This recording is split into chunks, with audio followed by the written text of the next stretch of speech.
Technology. There we go. Hello, Steve Sorensen. Good afternoon. Thanks for making time to see me. Happy you made the trip. I have to confess, I'm lost. So maybe you can share with our viewers exactly where we are. Where is Langford?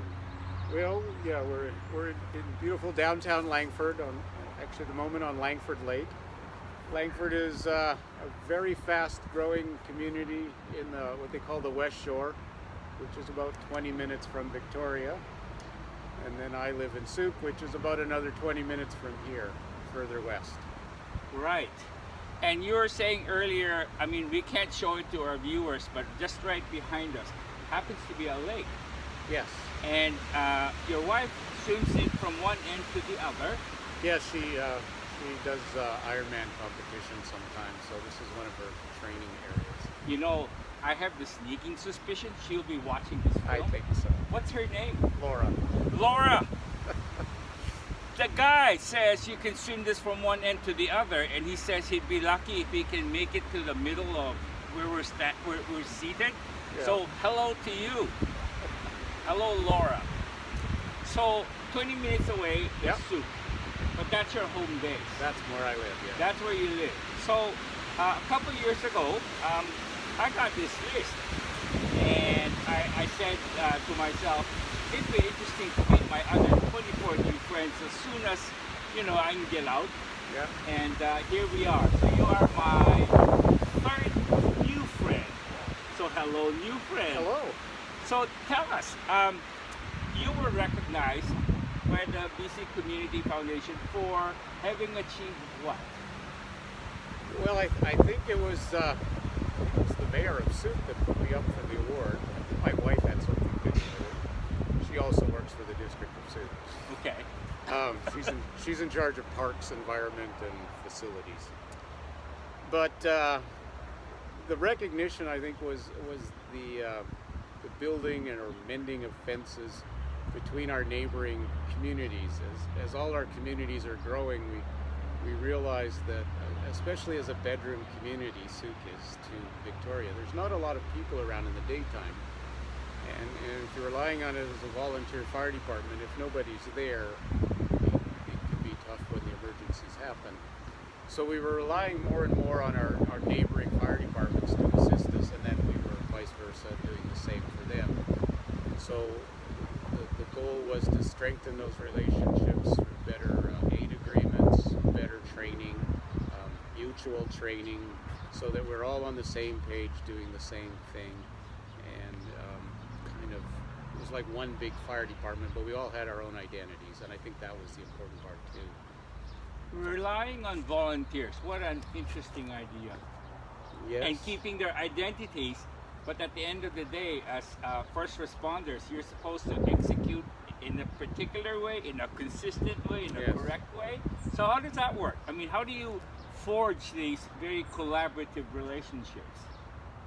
Well, I think it's a lot mutual trust and respect, and you know, once you start working with each other, one of the big fears, I think, Sooke is the biggest department in our area. Was, right. You know, we wanted to take them over, which was never my goal. You know, people don't care what color fire truck shows up or what color your uniform is. They just want somebody to help them put the fire out, whatever it is. So that was kind of the goal. Like, you know, we'll work as a team, one big team. Sure, we all have our own strengths and weaknesses, our own identities, and to keep that is important. But you know, when you're doing the job, everyone does the same thing in a consistent manner. Now, my son growing up loved playing with, like, we lived a couple of blocks away from the fire department in Yeah. Vancouver. So are you going to tell me that fire trucks have different colors other than red? Oh, yeah. Really? Sure. So, yeah, Langford is red. Okay. Colwood is white. Victoria is yellow. So, yeah, we'll find quite a variety just in this area. So despite the color, despite the uniqueness of each department, you're all the same. More or less, I would say yes. And today's volunteer is as equally trained as any career member because the standards are all the same now. So it makes it a real challenge for the volunteer because they all have other jobs, and then they've got to come and take all this training, learn all of these skills, maintain those skills, respond to calls, and as a growing community, there's more and more calls. So. Right. And you said earlier, Sooke is a bedroom community. Yes. So can you say that over the years, the face of a volunteer has changed? The makeup of it, the genders, the makeup, the volunteer crew? I think the ideals of the volunteer haven't changed. Seeing a lot more women in the fire service than we used to, which is a good thing. But it attracts a certain type of background, I guess, is people that are used to working with their hands, tradespeople, outdoors kind of people, younger people for the most part. It's a physical job, right? So you've got to be able to do these things, and it doesn't always appeal to your average office worker. Now, there's always exceptions, of course, but by and large, that's kind of what we're looking for. The issue, of course, is that people are busier. Cost of living has gone up. They're working more hours. And, well, here's a wonderful job where you can come to for, 3-4 hours a week, maybe more if there's a busy call volume. And by the way, we're not going to pay you anything, but, you get to ride on a big red truck or a yellow truck, whatever the case may be. It's not as enticing as it used to be. So are there tricks to well, more and more volunteers are getting paid. That's the way to attract them, I think, now. You're paying them a stipend, not a salary. Right. So I think that's one thing that they're throwing at it. But it's interesting, when I joined the Sooke Fire Department, so that's 40 years ago, we had 40 members. And today, Sooke is probably 4 times the size it was. There's 40 members. We can never seem to get more people.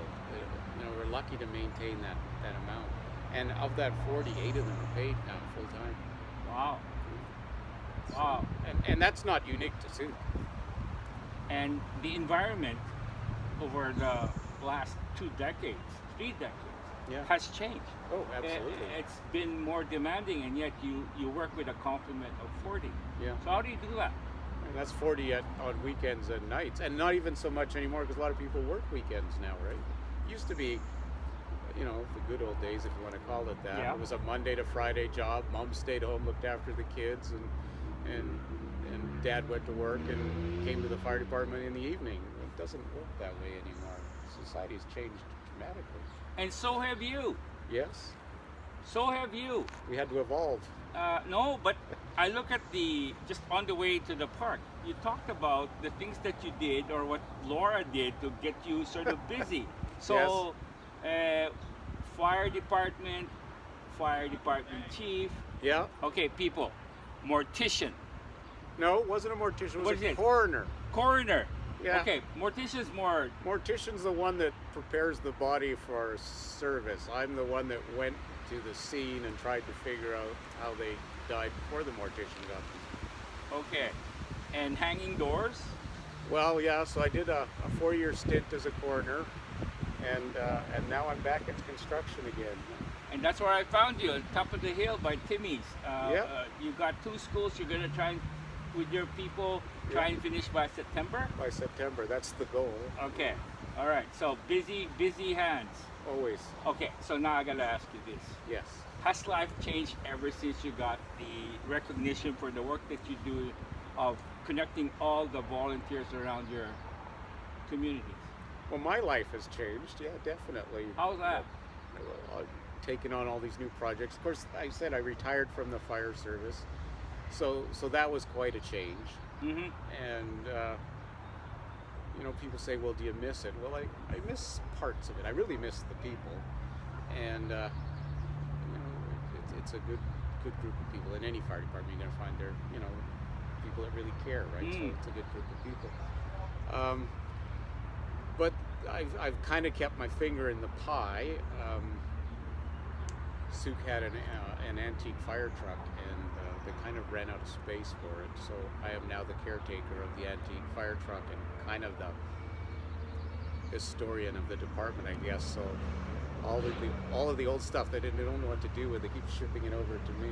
So You have a big, I have my own fire hall. your own Basically, Sorensen fire hall I in built Sooke. my own fire station. All right. So I have 2 antique fire trucks. One is Sooke's, one is my own. And so, having said that life's sort of gone on. Yes. As you look forward, what gives you hope?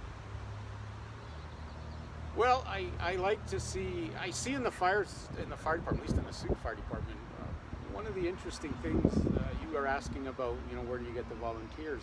I see quite a few children of the firefighters that I grew up with are now joining. So you see that family connection and that generational thing starting. So it's nice to see these young people coming on and carrying on that tradition. And I guess because they were kind of brought up with it, it appeals them more. And hopefully they'll tell 2 friends and so on and so on. So I think that's a positive thing. I work with really good people all the time. So as a coroner, I spend a lot of time working with the police, and I know the police are going through a lot of bad rap right now. Not all of them, but honestly, I got to say they were a wonderful group of people. They're not doing that kind of job because they don't care. At least the ones I've had the privilege of working with. All the emergency services people are like that. So still kind of keep in touch with them. With an eye to tomorrow, Yeah. what is one thing that the others could do to help you with your cause? If you think about potentially there be other Steve Sorensens that will be coming up with the pipeline, so Yeah. to speak. What's one thing that they could do to help continue what you built? These relationships. Well, yeah, I think they actually are. I do keep in touch a little bit, but I see that those training programs that we initiated and got going to jointly train together with other departments, that's continued and actually grown, and I see other departments are coming in and joining in that and training more and more together. So I think that legacy that we started, and I didn't necessarily start it, I kind of enhanced it. It's still moving forward, and that's still carrying on, and that I think is a very positive sign.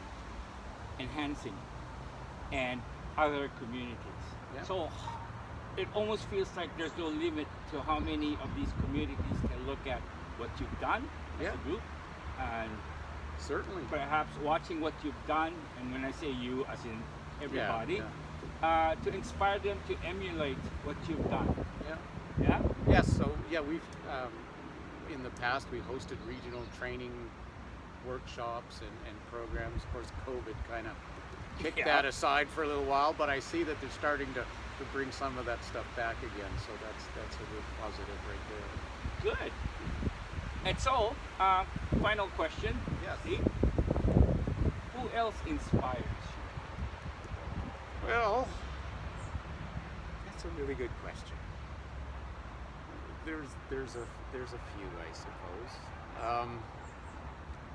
I think the first one that inspires me, and I'm going to throw in a plug here, is for my wife Laura. She keeps me going, and I'm somewhat of an emotional guy sometimes. Maybe it's the stuff I've dealt with in the past, but she certainly keeps me well grounded, and she's a very hard worker. She inspires me to do better. The firefighters that I grew up with, I still associate with them. My deputy chief, he's since retired, battling cancer right now. Oh, And I've never seen a more positive guy. In fact, we're going on a cruise with him this fall, okay. and he's still upbeat as ever. Like, he's going through about a chemo right now. You'd never know it from talking to the guy. He's just always upbeat. If I could be that positive, that would really be something to strive for. Well, you know what you can do? Is you're gonna share with us pictures when you finally make it to the cruise. Absolutely. The whole idea of this video series, it's, I'm hoping to be an organic piece Right? that people can watch, and I'm sure your fans will be watching this when this all is my up. fans, yes. Your fans. So, and that's fine. But I'm going to give you the last word. Let's talk about your fans. There's the camera.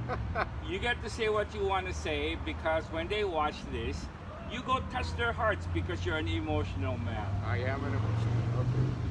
Well, I guess my final thoughts, my final words would be a thank you to all those in the emergency service, and near and dear to my heart, those in the Sooke Fire Department that supported me all those years. You know, we didn't always agree. Being fire chief, you sometimes got to make hard decisions that not everyone agrees with. But I was always felt supported, and